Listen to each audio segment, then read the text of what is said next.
በአንድ ወቅት 100 ሺህ የሚጠጉ የባርሴሎና ደጋፊዎች ስሙን እያነሱ ይዘምሩለት ነበር። ከ2 ዓመታት በኋላ ግን እግሩ ስር የአሳማ ጭንቅላት ወረወሩበት። በአንድ ድምፅም ይሁዳ እያሉ ጮሁበት። ያ ሰው የቀድሞ የባርሴሎና አምበልና ትልቁ ኮከባቸው ሉዊስ ፊጎ ነበር። ይህ በእግር ኳስ ከተፈጠሩ አስደናቂ ክስተቶች አንዱ የሆነው የሉዊስ ፊጎ ታሪክ ነው። አሁን ዓመታትን ወደ ኋላ እንመለስ። ምዕራፍ 1 ጀግናው እንደ አውሮፓውያን አቆጣጠር በ1995 ሉዊስ ፊጎ ስፖርቲንግ ሊዮንን ለቆ ባርሴሎናን ተቀላቀለ። ከዚያም በቀጣዩ 5 ዓመታት ከታላቅ ተጫዋችነት አልፎ የክለቡ ምልክት ሆነ።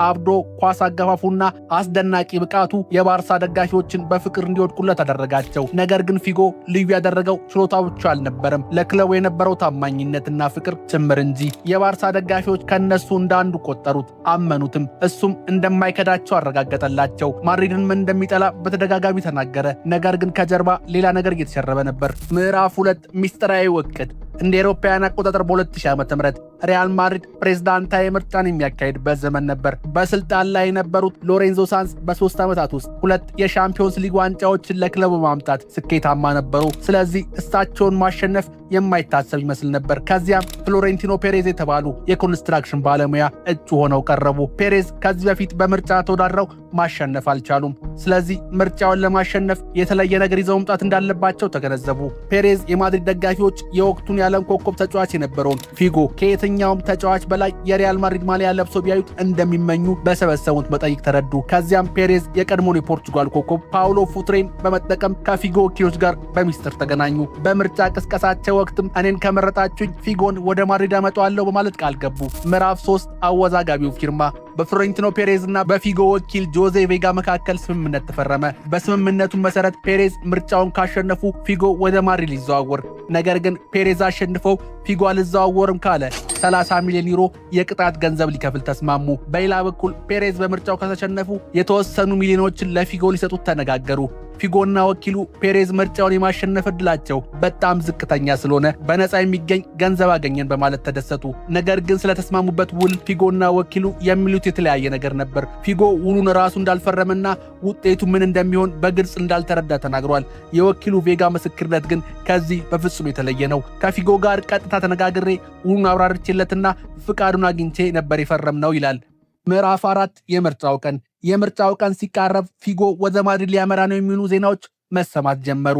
ፊጎም በታዋቂው ስፖርት ጋዜጣ ላይ በመቅረብ የሚወራው ሁሉ ውሸት እንደሆነና እርሱም በባርሳ እንደሚቆይ ለደጋፊዎች አረጋገጠ። ጁላይ 16 2000 ዓ.ም ምርጫው ተካሄደ። ማድሪስታዎች የተቀናቃኛቸውን የባርሴሎና ምልክት የሆነውን ፊጎ ለነሱ ሲጫወት ማየቱ ልባቸውን አሸፈተው።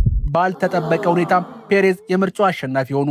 የፊጎ ወኪል የነበረው ቬጋ ከፊጎ ጋር በአካል ተገናኝቶ እውነታውን ፊት ለፊት ነገረው። ያሉት ምርጫዎች 2 ብቻ ነበሩ፣ ማድሪድን መቀላቀል ወይም የቅጣት ገንዘቡን 30 ሚሊዮን ዩሮ መክፈል። ፊጎ የወቅቱን የባርሴሎና ፕሬዝዳንት የነበሩትን ጋስፓርት ባርሴሎና 30 ሚሊዮን ዩሮ ከፍሎ ውሉን እንዲያስቆም ተማጸናቸው። እሳቸው ግን ሊሰሙት ፈቃደኛ አልነበሩም። በመጨረሻም ፊጎ ሳይወድ በግድ ወደ ማድሪድ ለመዘዋወር ወሰነ።